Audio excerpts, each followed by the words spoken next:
Welcome back to CBC, welcome back to Chelsea Bola Channel. Ya, kalian tahu ini gestur dari siapa? I am love.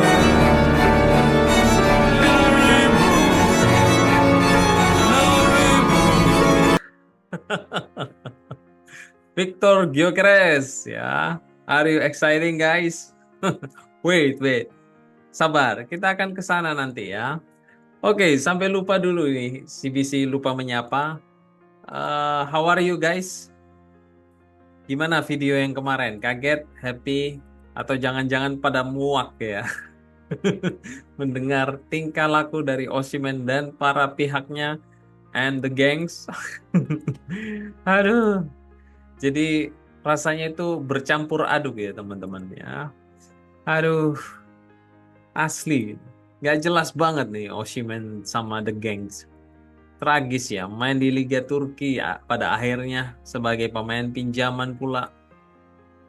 Nggak habis pikir ya. Oke, sekedar mengingatkan bursa transfer musim dingin ini nanti itu di bulan Januari akan kembali dibuka pada tanggal 1 Januari 2025 yang berarti tinggal kurang dari 4 hari guys. Jadi Better Enzo Maresca ini segera menemukan formula yang terbaiknya untuk 23 pertandingan ke depan di luar FA Cup dan juga Carabao Cup. Jadi dari 23 pertandingan itu meliputi 16 match Liga Inggris dan juga Conference League dan ada 6 match di Conference League ya dan satu Carabao Cup. Oke, kita langsung mulai saja dari Kieran Gill.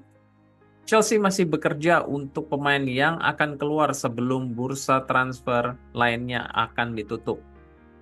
David Datro Fofana ke AEK Athens masih berlangsung.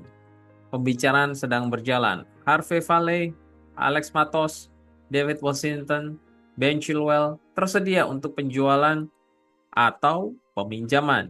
Yunani, Turki, Belgia, dan beberapa negara lainnya terbuka untuk bisnis. Next kita bahas dari Ben Chilwell.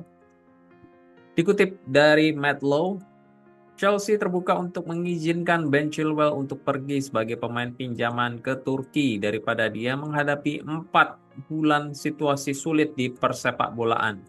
Next kali ini dari Victor Osimhen.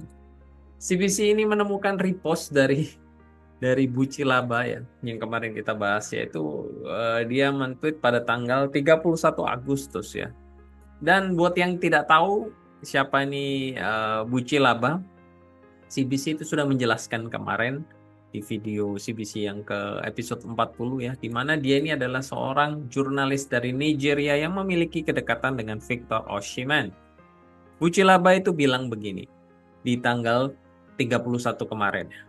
Chelsea telah memulai pembicaraan lagi pada hari ini dan mau membuat kesepakatan dengan Victor Osimhen dan sekarang menyetujui ketentuan dari Victor Osimhen. Mereka mau memfinalisasikan kesepakatannya sekarang untuk Januari. Napoli akan menunggu penawaran terbaik. Mohon jangan percaya ini. Aku itu siapa? Nah, pada tanggal 4 September hari ini, Fabrizio Romano itu mempost baru saja masuk Chelsea Football Club, masih sangat menghargai Victor Osimhen. Mari kita lihat jika mereka mengaktifkan kembali opsi itu pada Januari atau musim panas berikutnya. Osimhen mempunyai break clause di bulan Januari untuk pindah ke Galatasaray. Gila nih. Sekelas Fabrizio itu sampai ketinggalan 4 hari ya mendapatkan konfirmasi berita terkait Osimhen. Berarti apa yang diinformasikan Buci Laba itu kemarin itu adalah 100% legit guys. Ya. Wow, it's really happening. Dan dengan nada satirnya si Buci Laba ini merepost dan men-tweet, tebak siapa yang ngomong pertama akan hal ini. 1 hari setelah mereka gagal dalam kesepakatannya bersama, hanya bisa menebak. Keren sekali ini ya Buci Laba ya. Anyway, kita juga kabarnya akan mendatangkan Victor yang lain di bulan Januari nanti. Ya, Victor siapa? Kita langsung masuk ke CFC Dre. Apakah itu Gyökeres agent yang berada di Stamford Bridge kemarin, dan apakah mata saya ini salah lihat atau apa ya? Masih kurang yakin, teman-teman. Oke, next. Beberapa titik butuh terkoneksi. Ya, ini adalah foto agent dari Gyökeres dengan Todd Boehly. Jadi Gyökeres ini punya dua agent ya, teman-teman. Yang tadi terlihat di Stamford Bridge saat pertandingan dengan Crystal Palace. Dan yang kedua itu foto dia bersama Todd Boehly, kemungkinan diambil pada saat pertandingan melawan Manchester City. Emang sehebat apa sih Bang Victor Gyökeres? Ya, teman-teman bisa lihat sendiri ya. Dari 5 pertandingan ini, dia itu berhasil membuat rating di atas 7,2. Di match pertama saat melawan Porto di Super Cup Portugal, dia menciptakan 2 assist. Di match kedua melawan Rio Ave, dia mencetak 1 gol dan 1 assist. Di match ketiga, dia mencetak 1 gol dan created chances. Kemudian di match keempat, dia kembali menciptakan 2 gol dan 1 create chance. Dan di match terakhir ya melawan Porto, saat menang melawan 2-0 melawan Porto, dia meng-create 1 chance. Sedangkan di musim lalu dia itu mencetak gol 37 gol dan menciptakan 14 assist dari total 45 pertandingan dengan total gol dan asisnya kalau digabung itu sejumlah 51. Wow, luar biasa sekali nih Victor Gyökeres ya teman-teman. I know it's a Portugal League ya, but still kita ini tidak bisa menutup mata ya. Kalau kita lihat saja para pemain yang bermain di Portugal ya, ada Bruno Fernandes, kemudian Joao Felix ya sebelum bergabung di Atletico. Jadi mereka itu semua bermain di mana ya? Kalau bukan di Liga Portugal. Oke. Jadi saran dari CBC ini kita tidak perlu ngotot ya untuk mendapatkan Victor Osimhen karena kita punya Victor yang lain yang menjadi incaran dan sudah mempunyai kedekatan dengan para agent, dan terbukti dari penampilannya dia di musim lalu dan juga musim ini sangat top chair, yaitu Victor Gyökeres. Come on you Blues. Next kita bahas status kondisi dari squad Chelsea yang saat ini dalam international break ya. Dimulai dari pemain baru kita yang baru saja bergabung, yaitu Jadon Sancho ya. Itu dikutip dari Fabrizio, Chelsea mengkonfirmasi Jadon Sancho untuk berlatih bersama Enzo Maresca dan staff selama break internasional. Dia sudah dalam kondisi yang baik dan siap untuk debut melawan Bournemouth sebagai pemain Chelsea pada akhir minggu depan. Ya, semoga dapat mengganti peran dari Madueke di sisi sebelah kanan ya guys. Setelah kita itu melihat tindakannya Madueke yang egois ya di match Servette dan juga yang terakhir di Crystal Palace kemarin. Oke, next kita moving on to Romeo Lavia. Ada berita baik dari Chelsea buat teman-teman semua. Dikutip dari Matlow, Romeo Lavia akan mulai berlatih lagi dengan tujuan fitness dan untuk pertandingan melawan Bournemouth. Wow. Tidak sabar ya menunggu Lavia untuk turun karena kita tahu bagian dari defensive midfielder kita yang enggak banget ya, yang dipimpin oleh Caicedo ya. Semoga Lavia ini dapat mengisi posisi yang saat ini kita harapkan untuk dapat ditambal. Dikutip dari Matlow, Chris James seperti tidak akan cukup fit untuk memulai pertandingan melawan Bournemouth tanggal 15 September nanti. James masih dapat diperkirakan 2 minggu lagi ke depan untuk kembali menjalani full training. Ya, tentu saja setelah dia kembali ke training tidak bisa langsung turun karena butuh lagi untuk membangun chemistry dan juga melihat bagaimana mereka itu dapat berkombinasi satu sama lain ya, terutama kalau sepanjang kira-kira 1,5 bulan dia menepi, dia training sendirian, maka butuh waktu untuk dia recovery lagi untuk menjaga chemistry-nya dengan para pemain lain ya. Jadi tidak bisa langsung, jadi kemungkinan di bulan Oktober. Sayang sekali ya teman-teman. Kemudian partner backupnya dia yaitu Malo Gusto, ada update-nya juga ya. Dikutip dari Chelsea Dodgers Official, Malo Gusto telah menarik diri dari timnas Prancis Under 21 karena cedera paha. Federasi Sepak Bola Prancis telah mengkonfirmasi. Ya, another blow for us ya. Setelah Reece James, sekarang Malo Gusto ya yang saat ini cedera. Ya, ada rumor Caicedo akan diplot sebagai inverted right back untuk menggantikan posisi dari Gusto ini.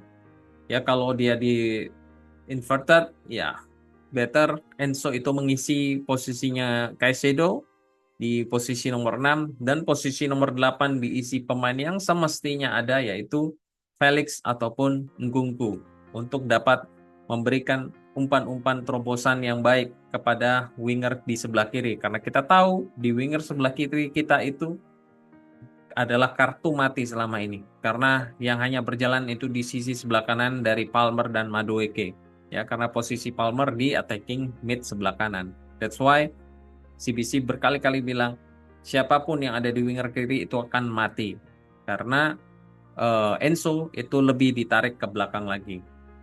Oke, next dari Wesley Fofana kita akan bahas, dikutip dari Fabrice Hopkins, Loic Bade dipanggil ke timnas Prancis menggantikan Wesley Fofana. Fofana akan bertahan di Chelsea dan memanfaatkan waktu istirahat untuk mengikuti protokol perawatan terkait dengan cedera yang membuatnya absen lama dari lapangan ya, musim lalu.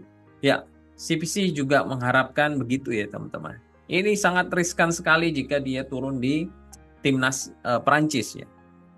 Jangan sampai tenaganya dia itu diforsir, karena dia itu pemain yang baru saja sembuh cedera semusim penuh ya atas cederanya itu, sehingga dengan padatnya jadwal ini CBC harapkan Fofana sebelum turun dan memforsir tubuhnya, dia harus berpikir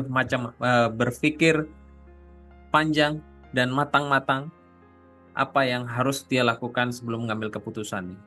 Mana lagi Fofana itu sudah menemukan ketajamannya dan fitnessnya, dan itu dapat terlihat pada saat melawan Crystal Palace kemarin ya teman-teman. Good decision Fofana dan Chelsea. Oke, next kita bahas Cole Palmer ya, dikutip dari Chelsea. Cole Palmer telah menarik diri dari skuad Inggris untuk bulan international break kali ini dan akan kembali ke Chelsea. Dikutip dari Ben Jacobs, Cole Palmer telah menarik diri dari skuad Inggris untuk Liga International Fixtures melawan Republik Irlandia dan Finland. Chelsea bilang Palmer kembali ke Cobham melanjutkan rehabilitasi untuk masalah yang sedang berlangsung selama sisa jeda internasional ini. Ollie Watkins dan Phil Foden juga menarik diri. Inggris saat ini tidak punya rencana untuk mengganti trio ini. Ya, kalau CBC bilang mending Madueke aja lah. Sama Callum Hudson-Odoi itu lumayan loh ya. Terus masukkan lagi Rashford ya untuk mengganti ini, karena melawannya itu sangat mudah ya. Di mana Republik Irlandia dan juga Finland ya merem itu pasti menang. Jadi tidak perlu pemain yang sedang berkompetisi ketat di Liga Inggris, tim-timnya itu turun membela timnas Inggris dan rawan cedera nantinya ya. Good decision Cole Palmer. Next kita bahas terkait Nicholas Jackson dan juga Palmer yang tadi ya. Dikutip dari Fabrizio, Nicholas Jackson mendapatkan kesepakatan baru sampai Juni 2033. Kesepakatan telah dikemas dan akan segera resmi diumumkan secepatnya. Chelsea juga sebaliknya telah menandatangani semua dokumen resmi. Ya, Jackson ini mengikuti Cole Palmer ya, yang dimana kita semua tahu bahwa sebelumnya Chelsea juga telah memberikan kontrak yang baru terlebih dahulu kepada Cole Palmer. Bagi yang ketinggalan, check this out. Dikutip dari Fabrizio, Cole Palmer telah menandatangani kontrak baru dengan Chelsea dengan gaji yang lebih tinggi sebagai apresiasi setelah penampilan terbaiknya di musim pertamanya. Wow. Kontrak baru akan berlaku sampai Juni 2033. 2 tahun kontrak lagi perpanjangan untuk pemain bintang Chelsea sebagaimana klub mau dapat diselesaikan sebelum dimulainya musim yang baru. Administrasi telah ditandatangani sebagaimana dilaporkan oleh David Ornstein. Inilah yang CBC maksud ya kemarin terhadap Victor Osimhen. Ya, menurut Chelsea, Victor ini harus mengikuti standar gaji, struktur gaji dari Chelsea, di mana performance itu dapat ditunjukkan terlebih dahulu dan uang itu akan mengikuti. Next, buat sobat-sobat CBC yang penasaran ya, gimana nih kinerja para pemain dari Chelsea yang dimana Chelsea itu rela mengeluarkan 34 juta euro untuk pemain muda Brasil yang berumur 17 tahun. Ya, CBC punya info nih ya buat teman-teman atau sobat CBC terkait winger masa depan dari Chelsea. Dikutip dari Rising Star 11, ini tidak normal ya. Estevao 17 tahun mengungguli pemain sayap lainnya di Liga Brasil. Gol terbanyak, assist terbanyak, aksi penyerang yang paling banyak, dribble juga yang paling banyak. 17 tahun, Chelsea Football Club menandatangani Rising Star. Atas penampilan dia yang baik dan luar biasa ini, maka Estevao ini dipanggil oleh timnas utama dari Brasil di timnas senior ya. Dikutip dari Chelsea Rogers, Estevao terhadap panggilannya dia untuk Brasil. Orang-orang mempunyai harapan kepada saya. Saya telah berkembang cukup pesat beberapa bulan ini dan saya telah menunjukkan sepak bola dari saya.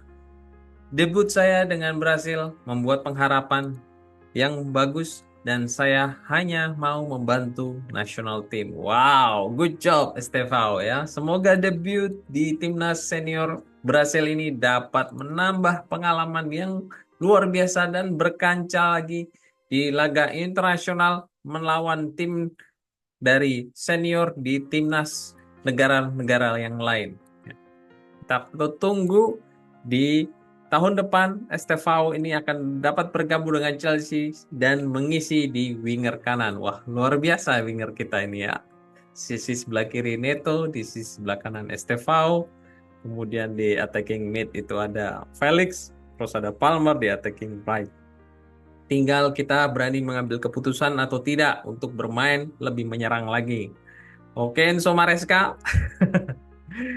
Oke, buat teman-teman yang merupakan fans dari Mauricio Pochettino ya, kemarin ada di kolom komentar CBC lihat mending Pochettino nih daripada Maresca. Ya mungkin udah pada kangen kali ya sama Pochettino ini. Oke, tidak apa-apa, CBC punya obat kangen buat para Pochettino lovers. Check this out. Dikutip dari Fabrizio, Mauricio Pochettino bersiap untuk menandatangani kontrak minggu ini sebagai pelatih kepala dari United States Men's National Soccer Team setelah kesepakatan lisan beberapa minggu lalu.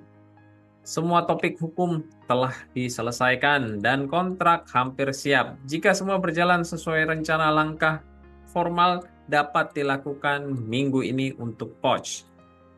Ya, sekarang Sobat CBC sudah tahu ya update dari Pochettino gimana.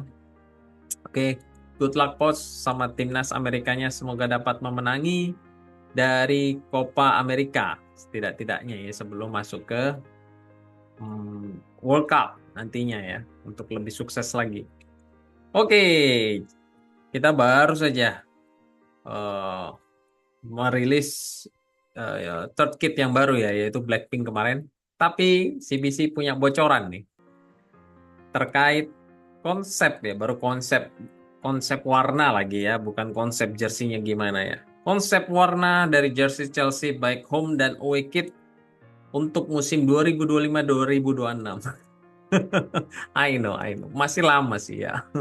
Tapi sudah ada bocorannya nih guys. Dikutip dari Footy Headlines, bocoran musim 2025-2026 konsep warna untuk Chelsea home and away kits. Musim 2025-2026 menandai tampilan yang lebih menyatu dengan sejarah. Ya, kita bisa lihat ya di layar. Itu ada kombinasi warna biru dengan warna merah pucat. Sedangkan di away kitnya ya, itu warna off-white, hijau dan merah. Wow. CBC jadi penasaran nih gimana ya nantinya. Kita patut menunggu karena ini sesuatu yang baru ya. Karena mungkin sekitar 3 dekade itu kita berkutat dengan cenderung berwarna yang biru aja ya kan. Ini ada sesuatu merah pucat. Nah itu hal yang baru itu. Oke, kita tunggu saja teman-teman di musim depan. Oke, untuk menutup channel dari CBC ini, CBC punya informasi yang sangat berguna sekali ya. Sangat berguna loh, catat nih. Buat teman-teman semua dalam mengcounter orang-orang di luar di sana ya. Yang pada bilang itu Chelsea ini kok tidak kena FFP. Chelsea ini belinya seenak-enak jidatnya ya kan. Chelsea ini beli tanpa pakai mikir. Nih, CBC kasih informasi yang berharga. Dikutip dari Nisar Kansela, Chelsea hampir mencapai keseimbangan atau balance antara penjualan dan juga pengeluaran setelah penjualan Angelo Gabriel ke Al Nassr sekitar 19 juta pound sterling. Jika kita tidak menghitung Pedersen dan Estevao yang akan dikontrak pada tahun 2025 dan belum bergabung, maka total yang dibelanjakan adalah 208,5 juta pound sterling. Dan ya, dari hasil penjualan para pemain itu adalah 188,9 juta pound sterling.